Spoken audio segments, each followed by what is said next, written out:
أشهد أن لا إله إلا الله وحده لا شريك له وأشهد أن محمدا عبده ورسوله أما بعد فأعوذ بالله من الشيطان الرجيم بسم الله الرحمن الرحيم إذا بقى إلى الفلك المشهود فساهم فكان من المدحدين فألتمه الحوت وهو مليم صدق الله العلي العظيم وصدق رسوله النبي الكريم ونحن على ذلك من الشاهدين. I bear witness that there is no other God but Allah. And I bear witness that the Prophet Muhammad sallallahu alaihi wasallam is the final messenger of Allah, after whom no prophet, old or new, will come. And I begin in the name of Allah, the Beneficent, the Merciful. When we tell our generation, the future generation, younger generation, about our past or the past of our forefathers, as is usually done on this particular public holiday that is called Indian Arrival, we usually identify certain environment and circumstances that our forefathers went through, the hardships, the kind of lifestyle they lived, and certainly the artifacts, in other words, the equipment that they use. So you will find, for example, a lot of is put in newspapers, on social media and otherwise, about things that were there long ago: the coal pot, the chulha, the bilna, and other things that were there, the type of houses, tapia house, and things that describe the kind of environment. Sometimes the economic environment is mentioned, that people will say, well, when they were small and they had to work very hard, they will get, 48 cents for a week or 2 weeks, as the case may be, fortnight that they work, and such things. We will hear a little bit about their lifestyle. Sometimes we hear about family life, but we don't usually hear about the personality, and particularly when the expression jihaji bai is used, meaning, as they call it, interpreted brotherhood of the boat, jihaji meaning ship, and bai meaning brother. So jihaji bai means the brotherhood that was established on the ship. We don't know much about the life on the ship itself and what impact it had on the particular individuals that came. We do know something about some of the ships were described, the kind of quarters they have, the kind of accommodation, and a few other things that we know. But the actual experience of having 3 months on the sea from India, whether it's Calcutta or Bombay, to Trinidad or Guyana or Suriname, or in another case of Fiji. I don't know of any other country other than these 4 where indentured servants were actually brought. But Fiji came much longer, but there was in fact a plan that was set up by an individual by the name of Lawrence, and was called the Laurentian Plan. And he had devised a system in which either paintings, photography was not so much common in those days, but would paint a picture in description, or perhaps drawings, or even maybe photography where that was available, of lands in which there were fertile grounds, there were gardens, there were a good life, a nice life, in order to entice people to live in there, sometimes in a very hot climate or very crowded area, into a land in which you'll have so much of freedom and air and fresh air and opportunity for the upbringing of yourself and children, without describing sometimes the hard work that was necessary to do so. And they were further encouraged by what is known as just come in for a period of 5 years or so. Now, an agreement was made with those people who came, and that agreement, in the case of those who came in the Western world, was called indentured. And the reason why it is called indentures is that long ago, when two people make a contract, they would sign a paper, they will have a paper, and that paper will be cut into a particular way where their indentations wouldn't be cut straight, but cut serrated, as it were, with different edges. So one person will keep one paper and the other one will keep. And when you want to confirm the contract, you put the two pieces together, and so the contract was actually made when the time came for the fulfillment of the contract. So that is why it was called indentured, because that was the terminology used for contracts. In the case of Fiji, they had corrupted the word agreement into girmit. Instead of agreement, they would say girmit. The Indian people couldn't pronounce it properly, and so their contract, the same indentured, was known as girmit. There, some people in Suriname perhaps may have also used that word. One of the things we ask ourselves the question is on the journey here, and it's a difficult journey to cross the Atlantic Ocean. I have done it, and it took about 2 weeks, and it is extremely boring. Nothing to do unless you have something is on the ship. Fortunately, the trip I traveled on had entertainment, but in those days there would probably be no entertainment, so it's quite boring. One wonders whether perhaps Muslims would have been keeping up their prayers 5 times a day. There may not have been any Jumu'ah service because nobody was really an imam. Perhaps they had, we don't know whether the conditions were there. Sometimes the boat was so crowded with people of different nationalities, and we really don't know much about what the life was there on that ship.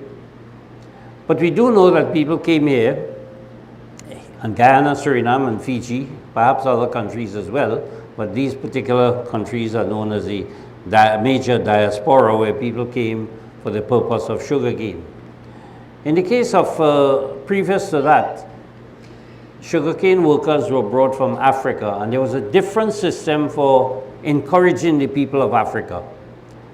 It is said that the tribal leaders were sold their personnel, their servants and so on, their members of the tribe, because of trinkets, because of colored cloth and beads and so on. So we were told when we were growing up in school that they were fooled by these things, and perhaps we see that as a remnant in what is called Carnival today, in which people are so much enamored with all of these colored paper and feathers and all of these things that makes a big issue. So perhaps that is one of the inherited culture that came about because of the slave trade.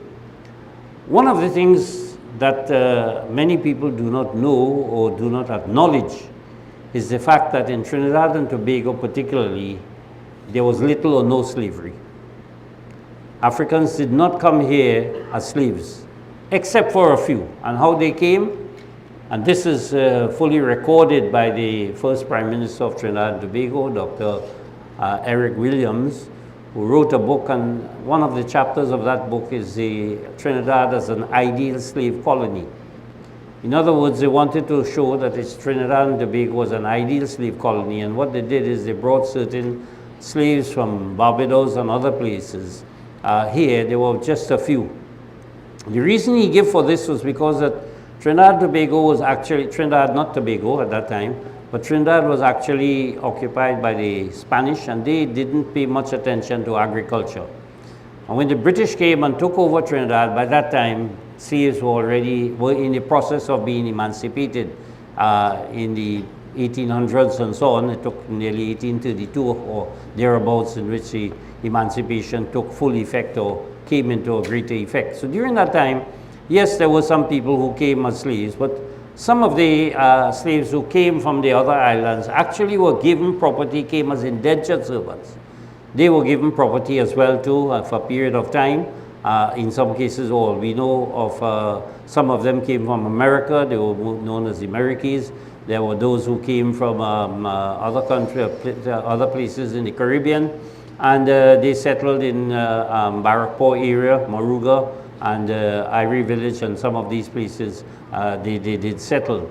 And so you had these companies of people coming, sometimes people who served in military in other countries came here and were given certain opportunities. So when the former African slaves came to Trinidad and Tobago, they were in fact free people.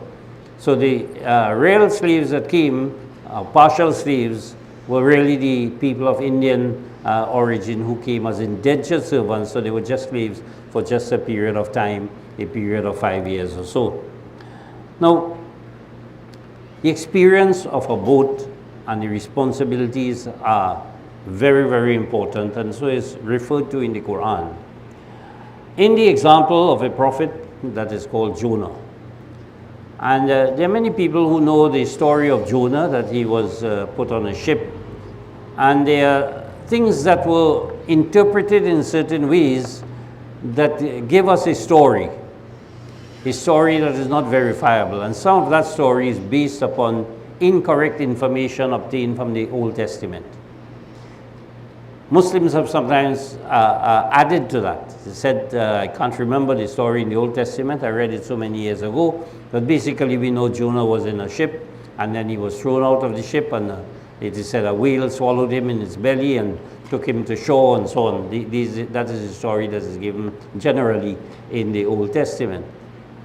In the case of the Quran, Muslims have gone a little further and said that the ship was saying a lot of waves, it was laden, it was crowded, and in fact they took lots as to who will they'll throw overboard in order to lighten the ship. I don't know if Jonah, only one person being thrown overboard couldn't make a difference, but that's what they interpreted and say that according to the Quran it said that they drew lots and Jonah lost, and so he was thrown overboard and the fish took him up and carried him on land and so on.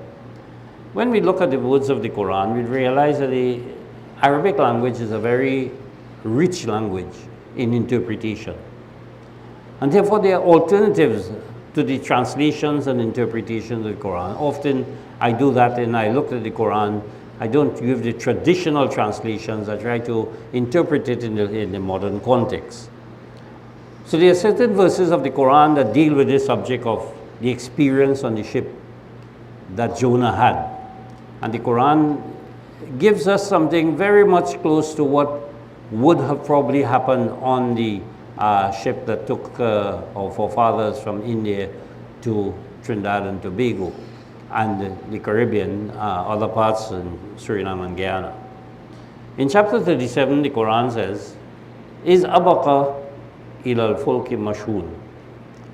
When he went away to the ship, and mashhun is interpreted as laden, furnished, well provided, all the provisions were there, but it also means crowded or even overcrowded. So he went into a ship that was crowded, and we know that the ships that came across here, they tried to accommodate as many passengers as possible because they wanted to bring so many people. So it was crowded. And then the Quran says, fasahama fakana minal mudhidin. Fasahama. The word sahama comes from the Arabic word saham, that means an arrow. And sahama means to throw arrows, two people throwing arrows one at each other, or in some cases they're throwing arrows together at a particular target.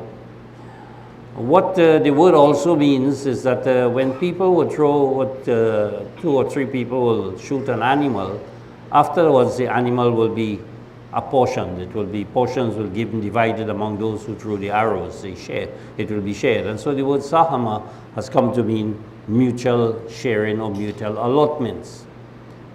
Now, based upon that interpretation of sahama, there are those who say, well, there were lots that were cast, so that is why Jonah was thrown out of the boat. He lost. And the word mudhidin is translated as lost. But that also has another meaning. So what the Quran is telling us here is that on the ship, there were certain allotments that were made. And the word mudhidin means also means an agreement, but an agreement that is not binding. It's a non-binding agreement. And the Quran has used the words in several places to mean any argument that you put forward that doesn't hold water. It's null and void. It doesn't really carry much meaning. We would have known that those people who came on the boat were people who came with a contract. They came with an indenture. They were coming here for a specific reason to work for 5 years. So they were under contract to the British government and later on passed on to the various plantation owners. But picture for a moment that people on this boat, 3 months you have to be there, you have family, or you may be alone, you may be young, you may be older. You don't know if you will even survive that journey. And so what happened is people made agreements. It didn't matter whether you were Hindu, whether you were Muslim, whether you were old or young, but they felt that if a person felt sick, I may die, they would make an agreement with somebody that they made a friend with. And religion did not matter here. They were not Muslims and Hindus, they were Indians who came here. And that because I don't think the Hindus would have had pundits and putting on pujas and so on and keeping up their religion on the boat. They would, in some cases, even follow the Muslims, or Muslims will interact with them. And they had that kind of harmony. And some cases, if they had friendship of a Hindu with a Muslim, they will say, well, if I die, I want you to look after my wife and my child. So they made an agreement that, or the Muslim will tell the other one, if anything happens to me, look, I have my wife here, I have my children, or you know, whatever it is, or inform my family back home if they are alone, as the case may be. So the Quran tells us here there was a mutual agreement which could not have been binding, because they already had a contract with the British, and therefore they could not, a person would not know which plantation he or she is going to, and they may be far away. But the agreement was such that it was it brought about a brotherhood, very much similar to what had happened when the Prophet Muhammad and his companions left Makkah for Medina. When they went to Medina, there was a brotherhood that was established there. People will share their houses, people will share their wealth. Some cases they would even offer to share their wives. If they had several wives, they divorced one and said, you can take someone, one of my, or they will share their, encourage them to in some way help. There's a very famous story of an individual who was told by a gentleman, he said, look, my house is open to you, you can take half of it. I'll give you half of my wealth. I'll give you, even I have wives, you tell me which one, and I will, divorce her and you can marry her and live comfortably. And he said to him, he said, no, may Allah bless your house and your wealth and your family, but show me the place to the market and I will go and earn my own living. I will sell things and I will earn my own living. So, but that attitude of, and the spirit of mutual cooperation was there. And those agreements were not binding, but they were just made one with another. The Quran also uses different words in other places. I think there are two words which are used. One is Maghzoom, from Kazimin al-Ghaib, meaning, and that has been translated distress, and said Jonah was in distress. But what the Quran means by that word also is that they would commit themselves, even though it was not it was a non-binding agreement, but people had their personalities as such that they felt endeared to the other individual. And the other word used to describe that kind of arrangement also, the Quran uses the word mazmoom. And mazmoom has come from the Arabic word zimma, which means responsibility. In fact, in Islam, there is, among Muslims, there is a statement called a person who is not a Muslim, a Jew or Christian or any other non-Muslim, and he is considered a zimmi, which means he or she pays some kind of like a temporary, a permanent resident, but you're not full of a resident of a country, but you are protected by the country by payment of certain taxes or certain amounts that are there of your produce. So you work, you support the community, and they will protect you. You don't have to fight, you don't have to go to war, you don't have to vote, you don't have to do anything. Just pay your annual tax and you will be safe and protected by the Muslim government. That was the style in early Islam. So, but the word zimmi means responsibility, and therefore it describes the people on the ship as taking up a responsibility that, look, even though you are not my family, you're not related to me, but I will take the responsibility that if anything happens to you, I will look after your family, and vice versa. If another person will say, if anything happens to you, because 3 months there, some people died, some people were quite sick when they came here, they couldn't even work, they were in some way handicapped or so, even they were separated from their families, and a wife and child will go to one estate, and the person with whom the contract was made maybe on that estate, and they don't know where the husband is or where the father of the child is, maybe in another estate. Either they will try to find them, or if not, that person will take on a responsibility. So that the Quran gives us a general picture of something happened long ago, but which we can easily understand why certain decisions were taken on the ship from India to the Caribbean, and why those people were called jihad-jibai. It's a term that is used, but nobody really explains what really is meant by jihad-jibai. It is the Quran that we can turn to find out that these are the things that usually happen on such a long journey, when you have a crowded group and when you have people who are dying and sick and so on. They need to realize that when we come to land, we have to fulfill certain responsibilities. In some cases, if both persons arrive, they came, that friendship and that bond still remain. Now, this is why in our culture here in Trinidad and Tobago, we are very much unique in the world, where we have that kind of non-binding agreement between interfaith communities, people of different, even within the Indian community, the Christians, the Muslims, the Hindu. This is what the Ahmadiyya movement has been promoted. You compare that to what is happening today between the Muslims and the Hindus in India and Pakistan. They are fighting each other, they are killing each other, they are bent on destroying each other. And this is something that happened even when India and Pakistan were founded in the late 1940s, 45, 48 to thereabouts. When there was a partition between India and Pakistan, Muslims killed a lot of Hindus, and vice versa. Hindus killed a lot of, they were moving in trains and so on, moving from one country to the other for safety, and some people, their houses were taken away, their families were killed, and there was a lot of bloodshed in that partition that very often is not recalled. Everybody is proud of the independence and celebrated, but the misery and the hardships that people went through are not really remembered.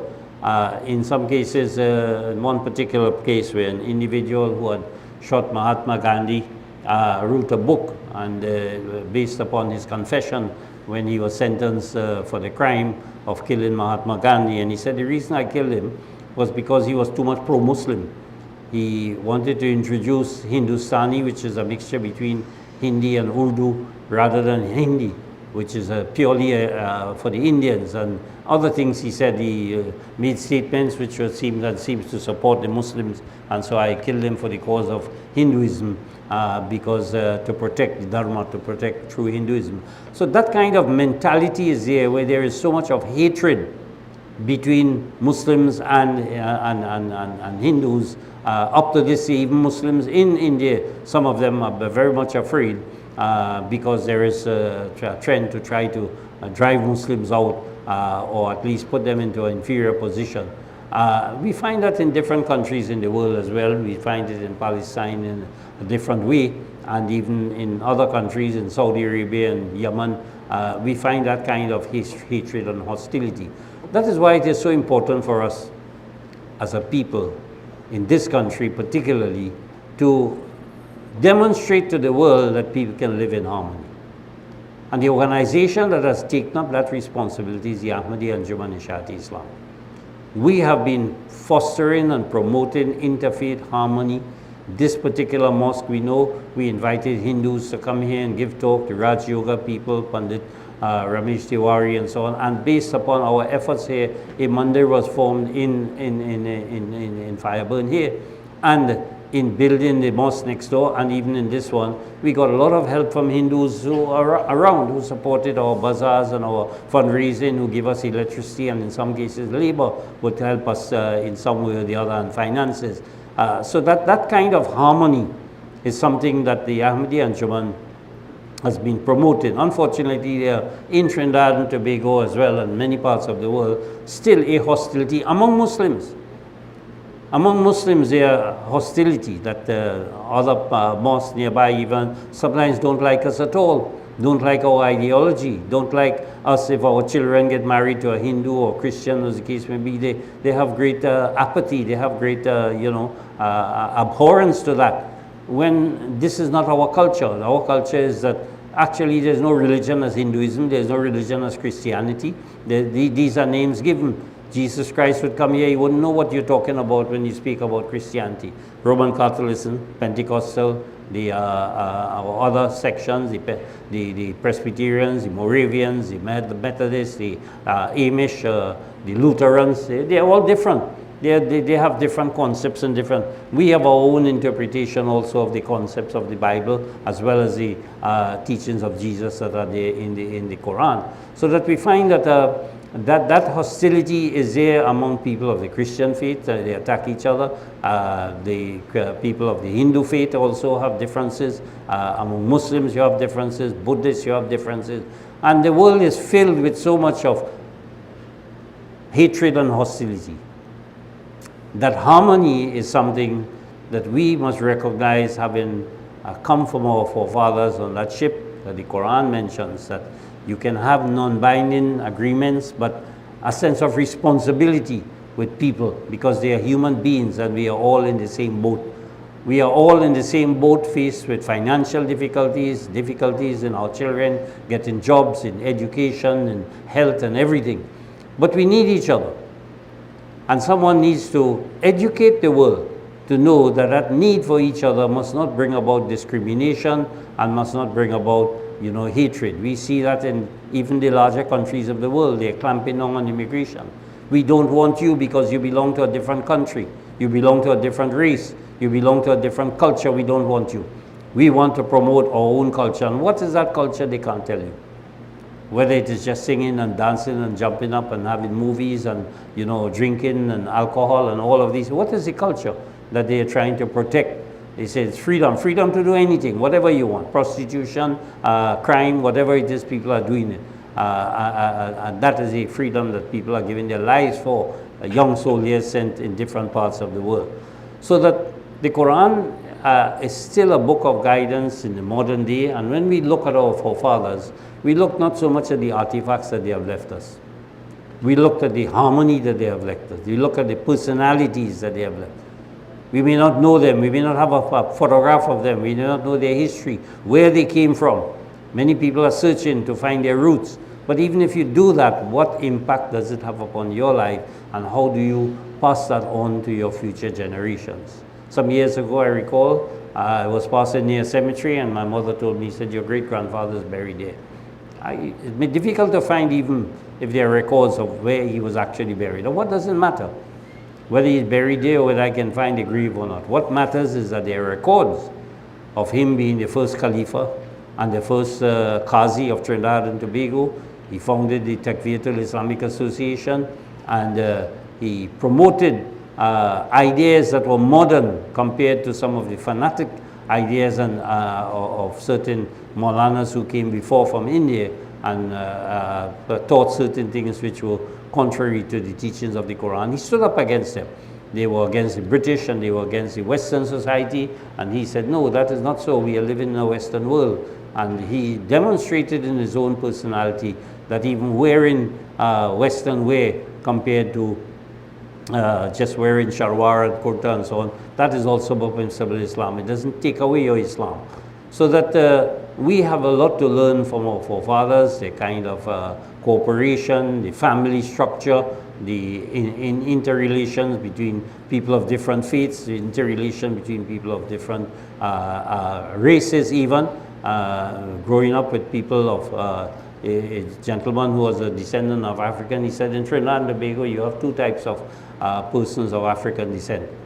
One of them is called the Negroes, as he said, by using his word. He's a Negro himself, and he said there are two kinds. There are one who's known as the Negroes by birth, and there are also those Negroes by boat. And what that means is, he said, the Negroes who grew up in Trinidad, they lived among Indians. And I have known some of them even speak in Urdu. They would come and, in a store I used to work in and ask for kapra, for example. And the Indians would know what is that. And some other person would say, well, that means cloth. He comes to buy some cloth. So they use certain words. You will find that some of the, many of the people from Africa who came here came as Muslims.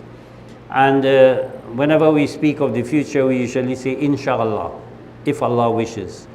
You can always identify a person of birth when they will say, I will see you Sunday, please God. I'll see you tomorrow, please God. Inshallah.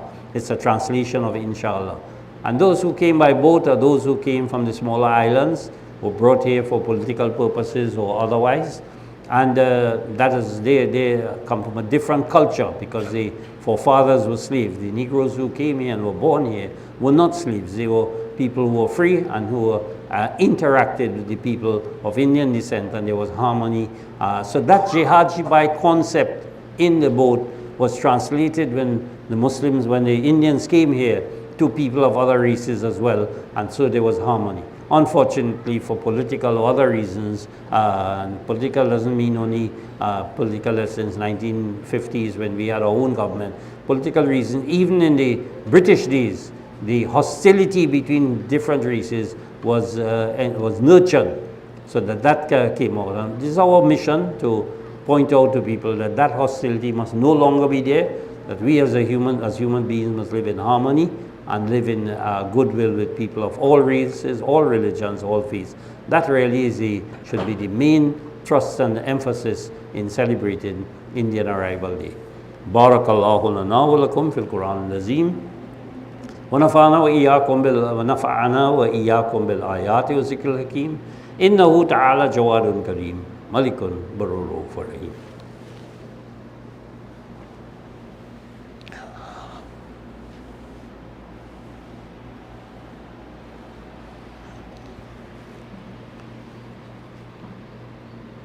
الحمد لله نحمده ونستعينه ونستغفره ونؤمن به ونتوكل عليه ونعوذ بالله من شرور أنفسنا ومن سيئات أعمالنا من يهده الله فلا مضل له ومن يضلل فلا هادي له ونشهد أن لا إله إلا الله وحده لا شريك له ونشهد أن محمدا عبده ورسوله.